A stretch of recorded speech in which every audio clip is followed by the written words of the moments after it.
إن الحمد لله نحمده ونستعينه ونستغفره ونؤمن به ونتوكل عليه ونعوذ بالله من شرور أنفسنا ومن سيئات أعمالنا من يهده الله فلا مضل له ومن يضلل فلا هادي له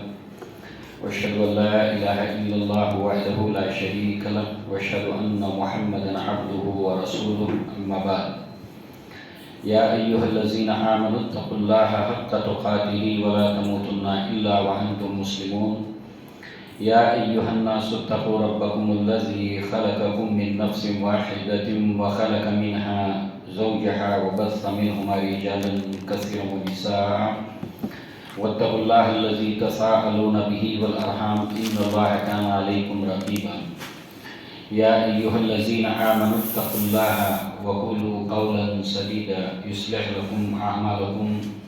ويغفر لكم ذنوبكم ومن يطع الله ورسوله فقد فاز فوزا عظيما فإن خير الحديث كتاب الله وخير الهدي هدي محمد صلى الله عليه وسلم وشر الأمور محدثاتها وكل محدثة بدعة وكل بدعة ضلالة وكل ضلالة في النار وقال الله تبارك وتعالى وقاسمهما إني لكما لمن الناصحين رب اشرح لي صدري ويسر لي أمري واحلل عقدة من لساني يفقهوا قولي اللهم أرنا الحق حقه وارزقنا اتباعه وأرنا الباطل باطلا وارزقنا اجتنابه آمين يا رب العالمين اللهم لا سهل إلا ما جعلته سهلا وأنت تجعل الحزن سهلا إذا شئت. شیطان کے ہتھ کنڈے اس عنوان کے تحت ایک آخری قسط آج کی ہم سنیں گے. شیطان بہت تجربہ رکھتا ہے. جس چیز کی اس نے قسم کھائی تھی اور اللہ تعالیٰ کے سامنے اس نے کہا تھا مجھے تیری عزت کی قسم ہے کہ آدم کے بچوں کی اکثریت کو میں گمراہ کر کے چھوڑوں گا، اور جو عہد ارادہ اس نے کیا تھا اس کے اندر وہ پوری ایمانداری اور دیانتداری کے ساتھ اپنے کام میں لگا ہے. کامیابی کامرانی بھی اس کی دکھائی دیتی ہے. مسلمان کے لیے ضروری ہے کہ وہ اپنے اس دشمن کو پہچانے، دشمن کو دشمن جانے، اور اس کے ساتھ ساتھ اس سے بچنے کی تدابیر جو اللہ تعالیٰ نے بتلائی ہیں، اللہ کے رسول نے بتلائی ہیں، اس پر عمل پیرا ہو. اس کے ہتھ کنڈوں میں سے ایک یہ بھی ہے کہ وہ انسان کو غم، حزن، ملال میں مبتلا کر دیتا ہے. اور بالخصوص جو ہے وہ لوگ جو اللہ کی عبادت سے جڑے ہیں، نمازوں سے جڑے ہیں، دین سے جڑے ہیں، جن کو ہم دیندار کہتے ہیں، انہیں وہ رنجیدہ اور غمگین بنانے کی کوشش کرتا ہے. ایسی باتیں دل میں ڈالتا ہے، ایسے خیالات، وسوسے ڈالتا ہے کہ انسان غمگین ہو جائے، رنجیدہ ہو جائے. جبکہ ہم جانتے ہیں کہ اللہ تعالیٰ نے قرآن مجید میں فرمایا کہ الا ان اولیاء اللہ ولا خوف علیہم ولا هم یحزنون. جو اللہ تبارک و تعالیٰ کے دوست ہیں انہیں کوئی خوف نہیں ہوتا، انہیں کوئی ملال اور افسوس نہیں ہوتا. اصل میں یہ چیز جب انسان کے دل اور دماغ پر غالب آتی ہے، اثر انداز ہوتی ہے، تو پھر اس کے بڑے نقصانات ہیں. اس کو موقع مل جاتا ہے اگر اس کی یہ چال کامیاب ہو گئی. اس کے لیے مختلف طریقے استعمال کرتا ہے. ان میں سے ایک یہ بھی ہے کہ وہ جو جب انسان سو جاتا ہے تو ایسے خواب کہ جب انسان بیدار ہوتا ہے تو غمگین اور رنجیدہ ہو جاتا ہے، پریشان ہو جاتا ہے، خوف میں مبتلا ہو جاتا ہے. اللہ کے نبی صلی اللہ علیہ وسلم نے فرمایا کہ الرؤیا الصالحۃ من اللہ، اچھے نیک خواب جو ہیں وہ اللہ کی طرف سے ہیں، والحلم من الشیطان، اور وہ خواب جو رنجیدہ، غمگین، مغموم کرنے والے ہیں، مایوس کرنے والے ہیں، وہ شیطان کی طرف سے ہیں۔ اور شیطان کو یہ موقع انسان فراہم کرتا ہے، ایک مسلمان، ایک مومن اس کو یہ موقع فراہم کرتا ہے، اور اللہ تعالیٰ کی طرف سے جو خواب ہیں اچھے اور نیک، اس سے اپنے آپ کو محروم رکھتا ہے۔ کب؟ جب وہ سونے سے پہلے اللہ کے نبی صلی اللہ علیہ وسلم کی سنتوں کو اور آپ کی تعلیمات کو نظر انداز کر دیتا ہے، یا اس کو فراموش کر دیتا ہے، یا اپنی عادت میں شامل نہیں کرتا۔ اللہ کے نبی صلی اللہ علیہ وسلم جو بھی سونے سے پہلے ذکر و اذکار آپ کیا کرتے تھے تو بہت تفصیل ہے اس کی، بہت کچھ آپ پڑھا کرتے تھے، مگر کم سے کم ہم جو اللہ کے نبی کی تعلیمات کا حصہ ہیں اس کے اوپر عمل کریں۔ بسم اللہ کہہ کر اپنے بستر پر جائیں، اسی کے ساتھ ساتھ قرآن مجید میں سے جو کچھ یاد ہو اس کو پڑھیں، بالخصوص سورۃ الفاتحہ ہے، سورۃ البقرہ کی اگر پہلا رکوع یاد ہو، آخری رکوع یاد ہو، اسی طریقے سے معوذتین ہیں، قل اعوذ برب الفلق، قل اعوذ برب الناس، سورہ اخلاص ہے۔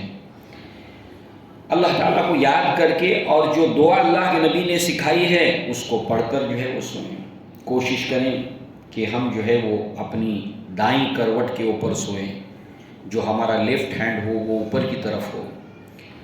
سوتے وقت میں اس بات کا خیال رکھیں کہ ہم پیٹ کے بل نہ سوئیں۔ اللہ کے نبی صلی اللہ علیہ وسلم نے ایک صاحب کو دیکھا کہ وہ پیٹ کے بل سوئے ہیں، اللہ کے نبی نے اپنے قدموں سے ان کو ٹھیک کیا اور کہا کہ جہنمیوں کی جو ہے وہ مشابہت نہ کرو، کیونکہ جہنمیوں کو جہنم میں جو ڈالا جائے گا وہ منہ کے بل، تو جب آدمی پیٹ کے بل جب سوتا ہے تو گویا کہ اس کا منہ جو ہے وہ زمین کی طرف ہوتا ہے، تو اس طریقے سے پاؤں سے پکڑ کر منہ کے بل گھسٹتے ہوئے لے جا کے جہنمیوں کو ڈالا جائے گا۔ تو اللہ کے نبی صلی اللہ علیہ وسلم نے اس جہنمیوں کی مشابہت کو اختیار کرنے سے منع کیا، اور شیطان کو اس طرح سونے سے ایک موقع فراہم ہوتا ہے۔ اب یہ چھوٹی چھوٹی باتیں ہیں جس کو نظر انداز نہیں کرنا چاہیے، بالخصوص ہمارے جو ینگسٹرز ہیں، نوجوان ہیں، وہ چاہے لڑکیاں ہوں چاہے لڑکے ہوں، ہم دیکھتے ہیں کہ آج کی نوجوان نسلیں اس بات کا خیال نہیں رکھتی ہیں، اور شیطان کی کوشش یہ ہوتی ہے کہ انہیں جو ہے وہ پیٹ ہی کے بل سلائے، اور پھر ان کو ایک دفعہ اس کی عادت جب پڑ جائے تو اس کے بعد پھر ان کو نیند نہیں آتی۔ تو ظاہر سی بات ہے یہ سب کے سب جو ہے وہ ہیبٹس جو ہے وہ شیطان اس بات کے پیچھے لگ جاتا ہے، اور ظاہر سی بات ہے کہ ذکر و اذکار سے رات میں محروم رکھتا ہے۔ نیند میں جب بیدار ہو جائے انسان تو اللہ کے نبی صلی اللہ علیہ وسلم کی تعلیمات ہیں، وہ دعائیں ہیں اللہ کے نبی پڑھا کرتے تھے، اس کو ایک مسلمان یاد کرے۔ اگر کوئی برا خواب دیکھے تو بیدار ہو جائے تو اعوذ باللہ کہہ کر اپنے بائیں طرف پھٹکارے۔ یہ سب اللہ کے نبی صلی اللہ علیہ وسلم کی تعلیمات ہے۔ اس برے خواب کو کسی کے ساتھ شیئر نہ کرے، کسی کو بتائے نہ، اور اس کے بارے میں خوابوں کے تعلق سے اللہ کے نبی صلی اللہ علیہ وسلم کی مکمل تعلیمات ہیں، اور ظاہر سی بات ہے کہ اللہ کے نبی صلی اللہ علیہ وسلم کے صحابہ نے وہ تعلیمات اللہ کے نبی سے حاصل کی۔ تو لہذا جو ہے وہ ان تمام باتوں کا رات میں سونے سے پہلے ہمیں خیال رکھنا چاہیے۔ اس کے ساتھ ساتھ اللہ کے نبی کا ایک معمول تھا کہ عشاء کے بعد اگر کوئی دینی شغل آپ کا نہیں ہے، دینی مصروفیات اگر کوئی نہیں ہے، تو اللہ کے نبی خاموش رہتے تھے، خاموش رہتے تھے اللہ کے نبی صلی اللہ علیہ وسلم، اور کوشش کرنی چاہیے کہ ہم بات چیت جو ہے وہ اس کو اوائڈ کریں، الا ہے کہ کوئی ضروری چیز ہو، ضروری بات ہو۔ تو خاموشی بھی انسان کو جو ہے وہ ایک قلبی سکون میسر کرتی ہے، انسان کے جذبات میں ٹھہراؤ آتا ہے، فکر کے اندر ایک دماغ کو ایک سکون کی کیفیت ملتی ہے۔ تو اللہ کے نبی صلی اللہ علیہ وسلم کا یہ معمول تھا کہ آپ کسی سے کلام نہیں کرتے تھے، اور الا ہے کہ کوئی دینی شغل ہو تو دیگر معاملہ ہے۔ لہذا جو ہے وہ اسی کے ساتھ ساتھ شیطان اس طریقے سے یہ ایک طریقہ استعمال کرتا ہے خوف اور رنجیدگی میں مبتلا کرنے کے لیے۔ جب بھی ہمارے دل میں کوئی اس طرح سے افسوس، غم اور خوف چھانے لگے، اللہ تبارک و تعالیٰ کی پناہ پکڑنی چاہیے۔ جیسے کہ اللہ تعالیٰ نے فرمایا یا ایھا الذین آمنوا استعینوا بالصبر والصلاۃ ان اللہ مع الصابرین، اور آگے اللہ نے فرمایا کہ میں تمہارا امتحان لوں گا خوف سے، تو نماز پڑھ کر اللہ کا ذکر کر کے، کیونکہ خوف دل میں ہوتا ہے، ملال اور افسوس دل میں ہوتا ہے، اور جب سکون کی کیفیت ہو تو خوف اور ملال بھاگ جاتا ہے، اور جب خوف اور ملال دل میں گھر کر لے تو پھر سکون غارت ہو جاتا ہے، سکون نہیں ملتا۔ الا بذکر اللہ تطمئن القلوب، کہ سنو کہ اللہ تعالیٰ کے ذکر سے انسان کے دل کو اطمینان اور سکون ملتا ہے۔ معلوم ہوا جب بھی کوئی خوف ہو، ملال ہو، افسوس ہو، تو ایسی صورت میں اللہ کی پناہ پکڑنے کے ساتھ ساتھ اس کو یاد کرنا چاہیے۔ اللہ کے نبی صلی اللہ علیہ وسلم نے دعائیں سکھائی ہیں۔ دیکھیے غم اور ملال اور افسوس یہ اگر غالب آ رہا ہے تو شیطان اپنا کام کر رہا ہے، شیطان اپنا کام کر رہا ہے۔ اللہ کے نبی صلی اللہ علیہ وسلم نے دعا سکھائی، یہ دعائیں ہمیں یاد کرنی چاہیے۔ غم، فکر اور رنج کو دور کرنے کی دعا اللہ کے نبی نے سکھائی۔ اللہم انی عبدک و ابن عبدک و ابن اماتک ناصیتی بیدک ماض فی حکمک عدل فی قضاؤک اسألک بکل اسم هو لک سمیت نفسک او انزلتہ فی کتابک او علمتہ احدا من خلقک او استأثرت من علم الغیب عندک ان تجعل القرآن ربیع قلبی و نور صدری و جلاء حزنی ذہاب ہمی و غمی۔ افسوس، غم، ان تمام چیزوں سے مجھے نجات دے دے۔ تو یہ تمام چیزیں یاد رکھیں کہ غم، افسوس اور ملال اس کے ذریعے سے شیطان حاوی ہوتا ہے، اسی سے پھر انسان فرسٹریشن کا شکار ہوتا ہے، اسی سے انسان غصے کے اندر آتا ہے، اور غصہ شیطان کی طرف سے ہے۔ اللہ کے نبی نے تعلیمات دی، کھڑے ہیں بیٹھ جاؤ، بیٹھے ہیں لیٹ جاؤ، اللہ کے نبی کے اوپر درود پڑھو، اعوذ باللہ پڑھو۔ تو یہ غم اور افسوس کو بہت دیر تک اپنے اوپر غالب ہونے نہیں دینا چاہیے۔ اسی کے ساتھ ساتھ شیطان جو ہے وہ جیسے سونا ہے اس سے پہلے اپنا کام کرتا ہے، ایسے ہی موت کے وقت میں بھی وہ اپنی پوری محنت جھونک دیتا ہے جب انسان کی جان کنی کا عالم ہوتا ہے۔ تو اللہ کے نبی صلی اللہ علیہ وسلم نے جو ہے وہ اس کے لیے مخصوص آپ دعا پڑھا کرتے تھے، اللہم انی اعوذ بک من الطرد والحدم والغرق والحرق واعوذ بک یتخبطنی الشیطان عند الموت۔ اے اللہ میں تیری پناہ میں آتا ہوں گر کر مرنے سے، دب کر مرنے سے، ڈوب کر مرنے سے، جل کر مرنے سے، اور تیری پناہ میں آتا ہوں کہ موت کے وقت شیطان میرے حواس پر خبط مبتلا کر دیں۔ اور اس کی مثالیں علماء نے پیش کی ہیں کہ مرنے سے پہلے لوگ کیسی کیسی باتیں کر کر، بہکی باتیں کر کے اس دنیا سے چلے جاتے ہیں۔ یہ ان کا بہکی باتیں کرنا، اس طرح سے باتیں کرنا، یہ ساری کے ساری شیطان اس وقت اس کے اوپر حاوی ہوتا ہے۔ ایسی باتیں منہ سے نکالتا ہے وہ کہ انسان سوچ کر خوف زدہ ہو جاتا ہے۔ تو ظاہر سی بات ہے اگر ہمیں یہ دعائیں نہیں یاد ہیں تو یاد کرنے کی کوشش کرنی چاہیے، اور اگر ٹھیک ہے یاد نہیں جب تک ہوتی ہیں، ہم اپنی زبان کے اندر اللہ تعالیٰ سے دعا مانگ سکتے ہیں کہ اللہ تعالیٰ کہ موت کے وقت شیطان میرے حواس میں خبط مبتلا کر دے، اس سے میں تیری پناہ میں آتا ہوں۔ تو اس نسبت سے ہمیں اپنی دعاؤں کے اندر موت جو خاتمہ بالخیر ہے وہ بہت اہم ہے انسان کا، اور اس کے لیے انسان کو پوری طریقے سے جو ہے وہ اپنی دعاؤں کا یہ حصہ بنانا چاہیے کہ موت کے وقت اللہ تعالیٰ اس کی حفاظت فرمائے، اور اس کی جتنی بھی دعائیں ہیں، جیسے سورہ یوسف کی دعا ہے جس کے اندر یوسف علیہ السلام نے اللہ تعالیٰ سے جو دعا مانگی، اور یہی دعا ابو بکر صدیق کی زبان سے آخری وقت میں سنی گئی، وَالْحِقْنِي بِالصَّالِحِينَ، کہ اللہ تعالیٰ تو مجھے ملحق یعنی میرا الحاق فرما صالح لوگوں کے اندر، نیک لوگوں کے اندر۔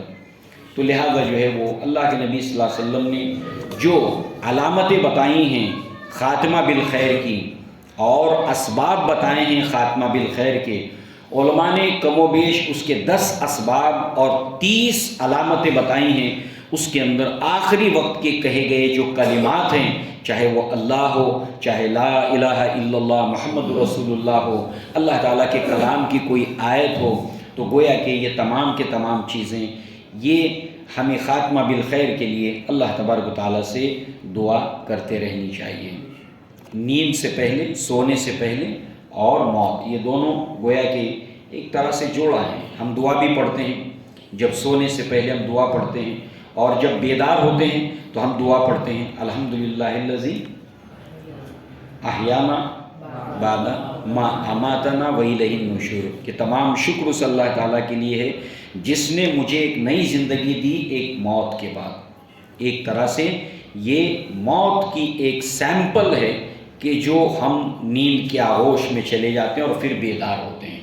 اللہ کے نبی کے خطبے کے اندر بھی جو آپ نے ابتدا میں دیا تھا، اللہ کے نبی نے یہی تمثیل اور تشبیہ اختیار کی کہ جس طرح سے تم رات میں سو جاتے ہو ایسے ہی ایک دن مر جاؤ گے، اور جس طرح تم سونے کے بعد دوبارہ بیدار ہوتے ہو ایسے ہی پھر تمہیں مرنے کے بعد پھر دوبارہ زندہ کیا جائے گا۔ تو یہ دو باتوں کا دھیان ہمیں رکھنا ہے اور اللہ تبارک تعالیٰ سے اس کے لیے دعائیں مانگتے رہنا ہے۔ اسی کے ساتھ ساتھ جو ہے وہ آپ دیکھیے کہ شیطان جو ہے وہ میاں اور بیوی کے درمیان اور گھریلو زندگی کے اندر تنازع جو پیدا کرتا ہے، اس کو لے کر امت مسلمہ بھی جو ہے وہ بنی اسرائیل کے نقش قدم کے اوپر چل پڑی۔ اللہ تعالیٰ نے اس کا ذکر جو ہے وہ سورہ بقرہ کے اندر فرمایا، ہاروت اور ماروت، یہ اللہ کی طرف سے آزمائش تھے، دو فرشتے، اور یہ لوگ جو ہے وہ وارن کرنے کے باوجود بھی جو ہے وہ جادو سیکھتے تھے، اور اس کے بعد اس کے ذریعے سے جو ہے وہ کرتے یہ تھے کہ میاں اور بیوی کے درمیان جو ہے وہ تنازعات، جھگڑے، طلاق، یہاں تک بات کو پہنچا دیتے تھے۔ اور ظاہر سی بات ہے کہ اللہ کے نبی صلی اللہ علیہ وسلم نے اس کے تعلق سے آگاہ کیا، اس کے تعلق سے متنبع کیا۔ بالخصوص جو ہے وہ آپ دیکھیے کہ رات کا وقت ہے، اور رات کے وقت کے اندر جب رات ہو جاتی ہے تو اللہ کے نبی صلی اللہ علیہ وسلم نے جب سورج غروب ہو جائے تو چھوٹے بچوں کو باہر لے جانے سے منع کیا۔ اسی طریقے سے شیطان پانی کے اوپر اپنا تخت لگاتا ہے اور سب کی حاضری لیتا ہے، اور خوش سب سے زیادہ اس سے ہوتا ہے جس نے میاں بیوی کے درمیان تنازع کرایا، جھگڑا کرایا۔ تو ہمیں اس بات کا خیال رکھنا چاہیے کہ شیطان اپنا کام کس طریقے سے میاں بیوی کے درمیان اختلافات پیدا کر کے کرتا ہے، اور اس کے لیے بالخصوص جو خواتین ہیں، خواتین اسلام ہیں، کہ زندگی میں آنے والے مصائب کو لے کر جو ہے وہ جو جادوگروں کے پاس جاتی ہیں، جو اپنے آپ کو عامل کہتے ہیں اور حقیقت کے اعتبار سے وہ ہوتے جادوگر ہیں، اور شیطان انہیں اس کام کے اندر لگا دیتا ہے جیسے یہود کو اس نے لگا دیا تھا۔ اب یہاں پر آپ دیکھیے کہ کتنے ایسے امت مسلمہ میں آپ کے 5 کلومیٹر کے رینج کے اندر ایسے لوگ مل جائیں گے جو دعویٰ کرتے ہیں کہ ان کے پاس موکل ہیں، اس کے پاس جن ہیں، اور جو ہے وہ ان کے ذریعے سے وہ اپنے کام کراتا ہے۔ ایک صحابی رسول کو آپ تلاش کر کے نکالیں، پورے اسلام کے جتنے بھی دستاویزات ہیں، جتنی جو آتھینٹک جو بھی لٹریچر ہے، اس میں سے کہیں نکال کر بتائیں کہ صحابہ کرام نے کبھی کوئی جنات سے کوئی کام لیا ہو۔ وہ اللہ کی مخلوق ہے، اللہ نے ان کو بھی عبادت کے لیے پیدا کیا ہے، ہمیں بھی عبادت کے لیے پیدا کیا ہے، ہمیں ان کی زندگی میں دخل اندازی کرنے کی نہ ضرورت ہے۔ تو اس اعتبار سے جو ہے وہ آپ دیکھیے کہ یہ جو دعویٰ کرنے والے لوگ ہیں اور جو بھی وہ عملیات کرتے ہیں وہ سب کے سب شیطان کے ہتھ کنڈوں میں سے ہتھ کنڈے ہیں۔ اور نہ صرف یہ ہے کہ انسان اور جانوروں کو لے کر بھی جو ہے وہ یہ تعویذ اور گنڈے، یہ تمام کے تمام چیزوں کے اندر انہوں نے کاروبار جو کھول رکھا ہے۔ اگر انسان کو علم نہ ہو تو کس کس طریقے سے وہ بہکتا ہے، اس کا پوری ایک ڈیٹیلز جو ہے وہ علماء نے، اسلاف نے اس کے اوپر مستقل کتابیں لکھی۔ تو ہماری ماں اور بہنوں کو چاہیے کہ اللہ تعالیٰ ہی سے دعا مانگے کسی بھی طرح کی تکلیف میں۔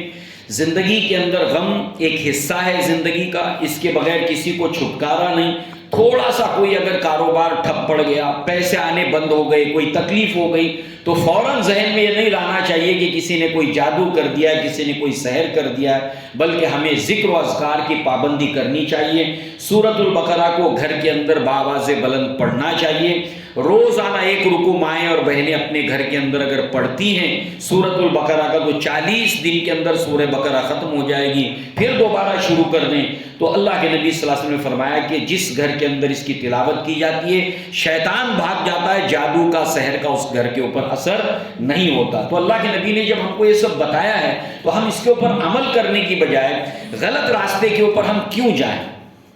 اب آپ دیکھیں اس کی ایک مثال دیکھیے کہ علامہ ابن تیمیہ رحمہ اللہ کے زمانے میں جانور جب بیمار ہو جاتے تھے تو لوگ ایک مشرک کی قبر پر اس کو لے جاتے تھے، مشرک کی قبر پر لے جاتے تھے، جانور اچھے ہو جاتے تھے، جانوروں کو شفا ہو جاتی تھی، وہ اچھے ہو کے آ جاتے تھے۔ دھیرے دھیرے دھیرے دھیرے دھیرے یہ عقیدہ اتنا بیٹھ گیا لوگوں کے اندر، سماج کے اندر، کہ مسلمان بھی اس مشرک کی قبر پہ جانے لگے اپنے جانور جب بیمار ہوتے ہیں اس وقت لے کر۔ اب ظاہر سی بات ہے کہ اس کے بعد وہ جانور ٹھیک ہو رہا ہے، ویسے ویسے گمراہ ہونے والوں کی تعداد بڑھتی جا رہی ہے۔ اس کا ذکر علامہ ابن تیمیہ سے کیا گیا، علامہ ابن تیمیہ سے اس کا ذکر کیا گیا۔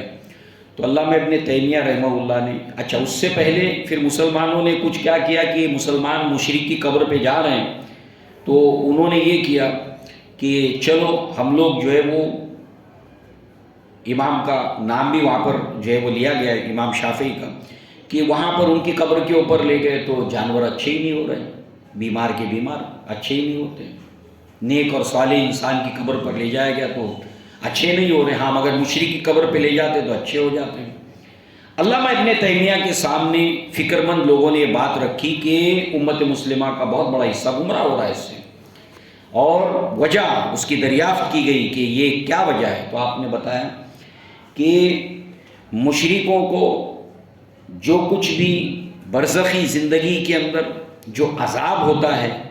اور جو بھی قبر کا عذاب ہے برزخی زندگی کے اندر،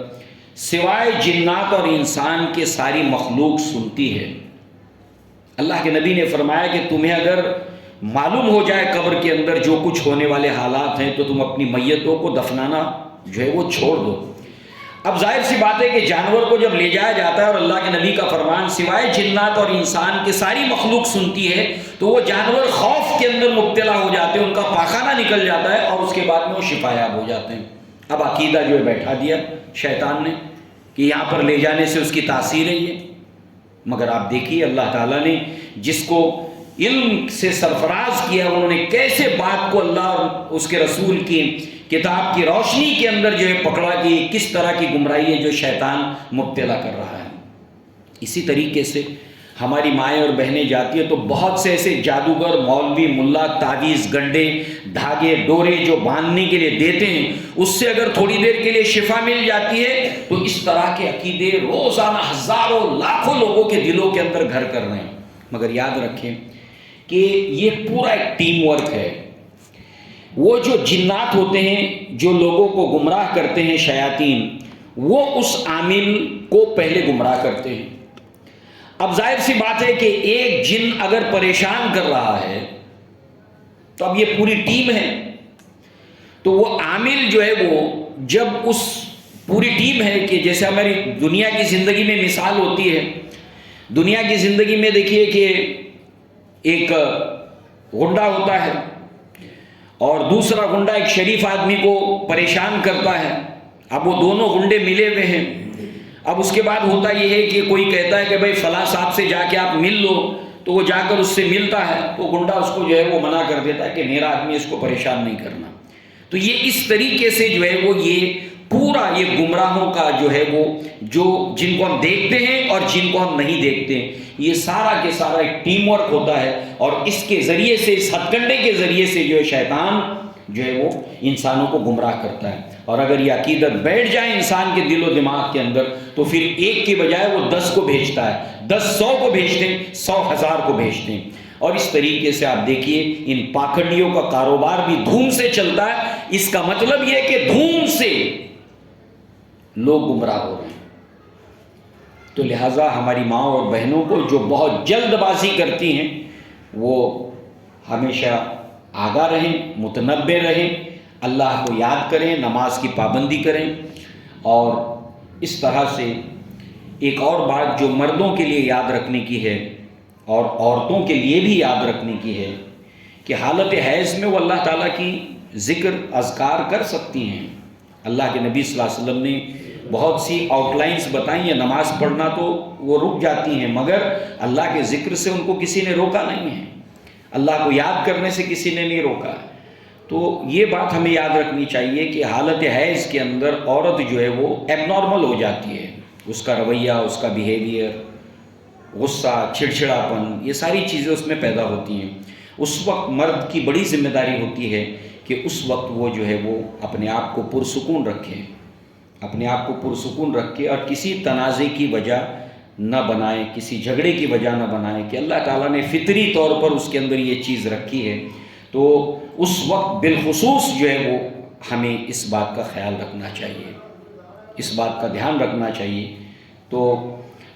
ایسی کچھ چھوٹی چھوٹی باتیں ہیں مگر ہم اس کو نظر انداز کر دیتے ہیں، اس کے اوپر توجہ نہیں دیتے ہیں۔ اگر ہم تھوڑا دھیان دیں تو بڑے بڑے حادثات سے ہم بچ جاتے ہیں،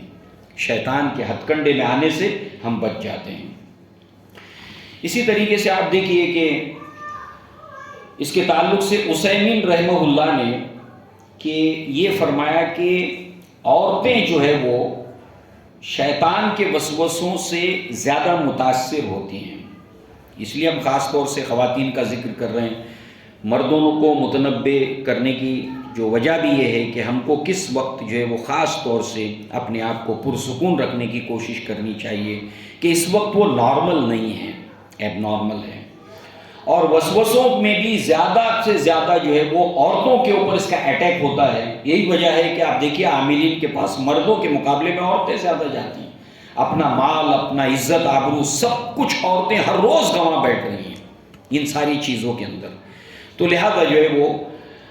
اس کی وجہ بتاتے ہیں کہ ان کی فطری کچھ کمزوریاں ہیں اس کی وجہ سے۔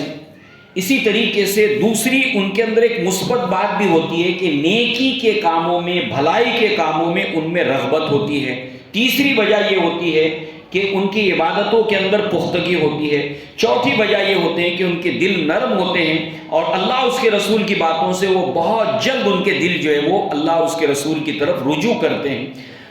دل نرم ہونے کی وجہ سے۔ اور یہی ساری چیزیں اس کا فائدہ شیطان بھی اٹھاتا ہے، ان کی دلی کمزوری کا فائدہ اٹھاتا ہے، ان کے نرم دل ہونے کا فائدہ اٹھاتا ہے، ان کی فطری کمزوریوں کا فائدہ اٹھاتا ہے جو ان کے اندر رکھی گئی ہیں۔ تو اس کو موقع نہ خاتون دے اور نہ ہی گھر کا مرد اس شیطان کو موقع دے۔ لہذا جو ہے وہ ان تمام چیزوں کا ہمیں خیال رکھنا چاہیے۔ اسی طریقے سے جو ہے وہ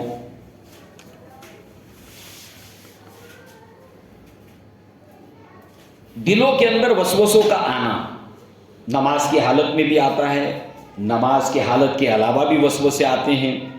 نماز کی حالت میں آ جائے، اللہ کے نبی صلی اللہ علیہ وسلم نے اس کے تعلق سے تلقین کی کہ اپنے بائیں طرف جو ہے وہ اعوذ باللہ کہہ کر دھتکارے جب نماز کی حالت میں وسوسہ ڈال رہا ہو، کیونکہ جیسی ہم نیت اللہ اکبر کہتے ہیں وہ دور ہٹتا ہے، اور جیسی نیت باندھ لیتے وہ قریب آتا ہے اور وسوسوں کا سلسلہ شروع کرتا ہے۔ بہت سے لوگوں کو، عورتوں کو بھی اور مردوں کو بھی ایک وسوسہ ہوتا ہے، ایک وہم ہو جاتا ہے کہ اس کا وضو ٹوٹ گیا ہے۔ اصل میں یہ شیطان ہے جو وسوسہ ڈالتا ہے وضو ٹوٹنے کا، تاکہ اس کو بار بار اس چیز کے ذریعے سے پریشان کرے اور نماز سے دور کرے، نماز میں خلل پیدا کرے، نماز کے اندر فوکس کرنے سے روک دے۔ تو اب اس کے اندر جو ہے وہ اللہ کے نبی صلی اللہ علیہ وسلم نے بتایا کہ یہ شیطان ہے جو انسان کے اندر جو ہے وہ ریا خارج ہونے کا جو ہے وہ وسوسہ اور وہم میں مبتلا کر دیتا ہے کہ میرا وضو ٹوٹ گیا ہے، میرا ریا خارج ہو گیا ہے، میری ہوا نکل گئی ہے، یہ وسوسہ ڈالتا ہے۔ اور اللہ کے نبی نے فرمایا کہ یہ شیطان ہے، تو جب تک کہ تم آواز نہ سنو، اور نمبر 2 جب تک کہ بدبو نہ آئے تو تم جو ہے وہ نماز کو جاری رکھو۔ شیطان یہ وسوسے میں مبتلا کر دیتا ہے انسان کو، لہذا جو ہے وہ اسی طریقے سے ایک اور چیز ہے، وہ یہ ہے کہ انسان نماز سے پہلے بیت الخلاء جاتا ہے، پیشاب پاخانہ جاتا ہے، تو ظاہر سی بات ہے کہ اس کو ایک کبھی فطری بھی ہوتا ہے اور کبھی اس کا وسوسہ ہوتا ہے کہ اس کا جو ہے وہ پیشاب کے قطرے گر گئے ہیں۔ تو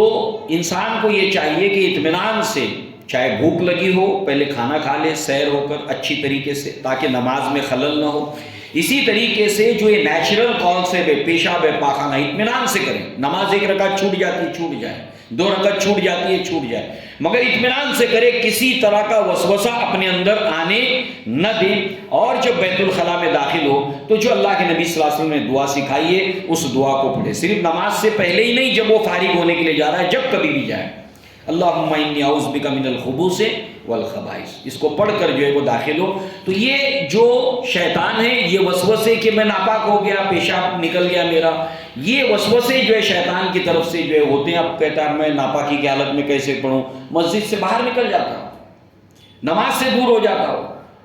تو اس طریقے سے جو ہے وہ ہمیں یہ ساری ایسی چیزیں جس کے اوپر توجہ نہ دینے کی وجہ سے ہم ان تمام شیطان کے ہتھ کنڈوں میں مبتلا ہو کر نیکیوں سے اور بھلائی سے دور ہو جاتے ہیں۔ اللہ کے نبی صلی اللہ علیہ وسلم نے فرمایا کہ نماز میں یا نماز کے باہر شیطان جب بھی وسوسے ڈالتا ہے تو بالخصوص نماز کے باہر جب وہ وسوسہ اندازی کرتا ہے، اللہ کے نبی نے فرمایا کہ 3 مرتبہ اللہ اکبر کہے، اللہ اکبر اللہ اکبر اللہ اکبر، الحمدللہ الذی رد قیدہ الی الوسوستین، کہ تمام شکر اور اس تعریف اس اللہ تعالیٰ کے لیے ہے جب وہ وسوسہ دور ہو جائے کہ اللہ تعالیٰ نے اس وسوسے کو مجھ سے دور کر دیا۔ تو ہم جب اللہ کا شکر ادا کرتے تو کیا ہوتا ہے؟ اللہ تعالیٰ اپنی نعمتوں میں اضافہ کرتا ہے۔ یعنی معلوم ہوا نعمتوں کو ہم گن نہیں سکتے اللہ کی، ہمیں ایک نئی نعمت معلوم ہوئی یہاں پر کہ شکر اس وقت ادا ہوتا ہے جب اللہ کوئی نعمت دیتا ہے۔ تو وسوسوں کا دور ہونا اللہ کی نعمت ہے، اس کے اوپر شکر ادا کرنا چاہیے جب وسوسہ ہم سے دور ہو جائے۔ اسی طریقے سے ایک اور جو ہے وہ بات جو ہمیں یاد رکھنی چاہیے وہ یہ ہے کہ شیطان جو تدریجی کام کرتا ہے، اس کے تعلق سے علماء نے اس عنوان پر جب کتابیں لکھی تو اکثر و بیشتر یہ واقعہ اس کے اندر نقل کیا، مگر اس واقعے کو سننے سے پہلے ہمیں ایک بات یاد رکھنی چاہیے کہ یہ اصل میں علامہ ابن جوزی رحمہ اللہ نے بھی اس کو لائے ہیں اس واقعے کو، اور اکثر و بیشتر جب اس ٹاپک کے اوپر لکھا ہے تو علماء اس واقعے کو لائے ہیں۔ یہ اصل میں واقعہ اسرائیلی روایات میں سے جو ہے وہ اسلامی لٹریچر کے اندر آیا ہوا ہے، اور اللہ کے نبی صلی اللہ علیہ وسلم نے جو بات بیان کی اسرائیلی روایات کے تعلق سے کہ آپ نے ایک طرف اجازت دی ہے بیان کرنے کی، جس کا تعلق عقیدے سے نہ ہو، جس کا تعلق عبادات سے نہ ہو، کنڈیشنز ہیں اور علماء نے وہ کنڈیشنز بتائی ہیں ان شرطوں کے ساتھ، اور ان شرطوں کی وجہ سے ہی اس کو جو ہے وہ علماء نے پیش کیا ہے، اور نصیحت آموزی کے لیے کہ کیسے شیطان کام کرتا ہے درجہ بدرجہ، سیڑھی بسیڑھی۔ تو اس کو جو ہے وہ بہت اچھے انداز کے اندر جو ہے وہ اس قصے کے اندر جو ہے بیان کیا گیا۔ اللہ کے نبی نے فرمایا کہ اسرائیلی روایت نہ تصدیق کی جائے نہ تکذیب کی جائے، لہذا نہ اس کو جو ہے وہ تصدیق کی جائے اور نہ اس کو جھٹلایا جائے۔ اب آپ دیکھیے کہ اس کے اندر جو نصیحت ہے، جو عبرت اس کے اندر ہے کہ وہب بن منبہ یہ اس کو بیان کرتے ہیں کہ 3 بھائی تھے۔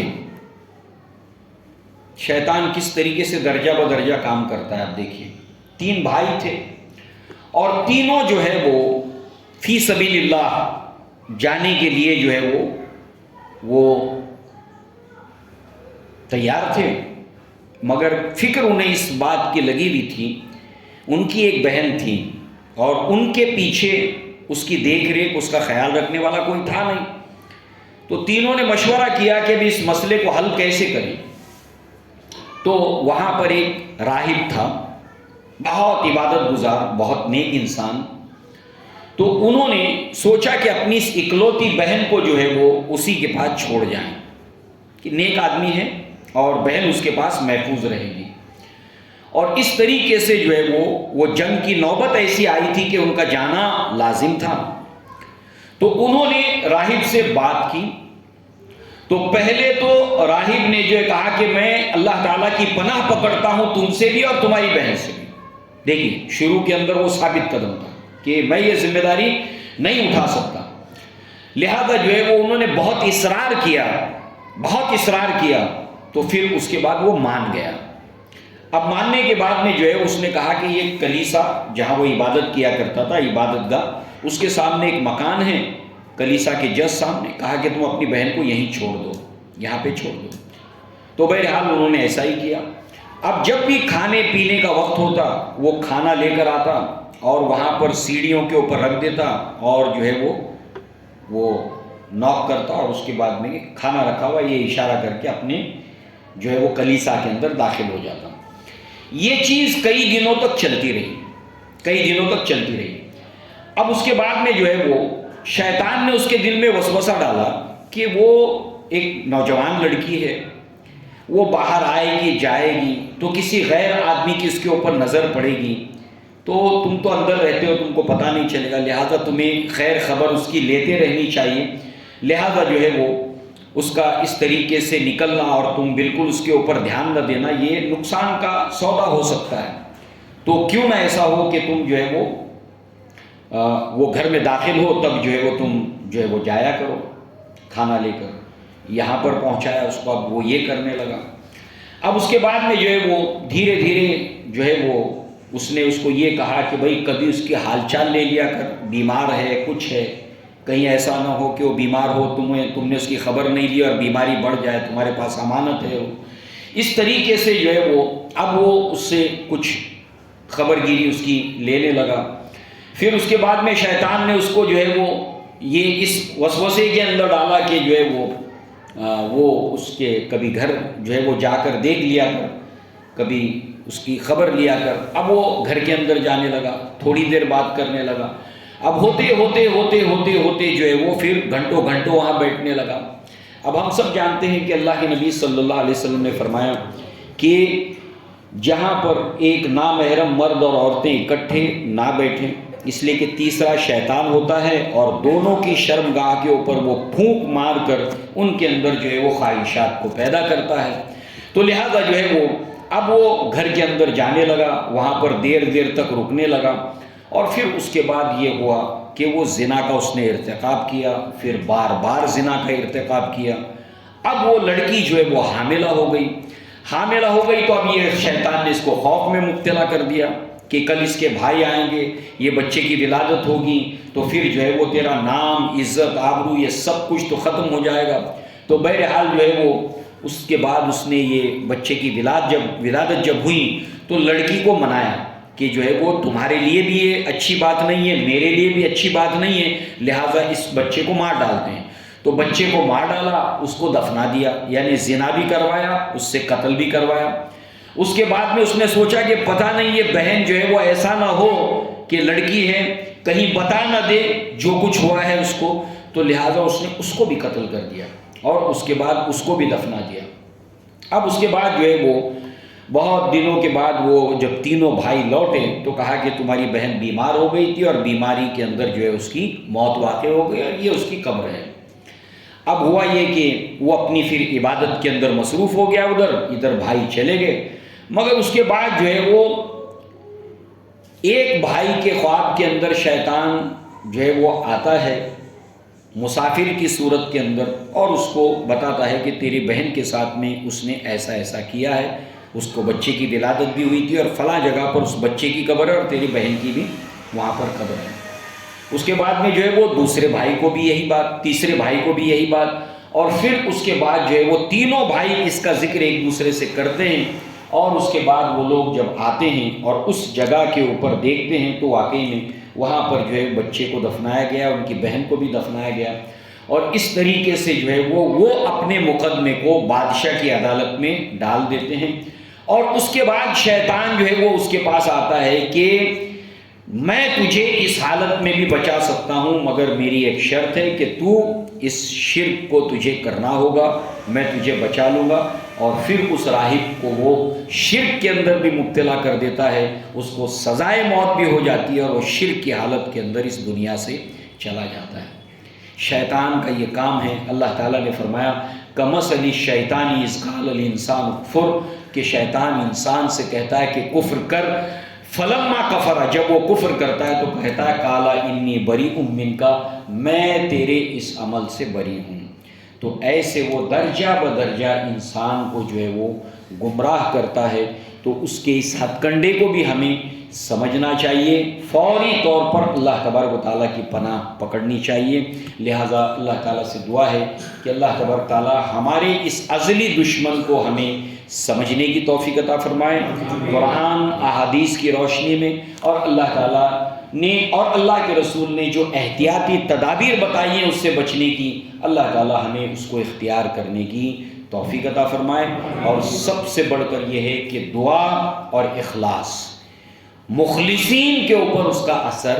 نہیں ہوتا ہے۔ اللہ کا ذکر، ان تمام چیزوں سے اپنے ناطے کو مضبوط کریں۔ اقول قولی ھذا واستغفر اللہ لی ولکم ولسائر المسلمین والمسلمات وآخر دعوانا ان الحمد للہ رب العالمین۔ السلام علیکم ورحمۃ اللہ وبرکاتہ۔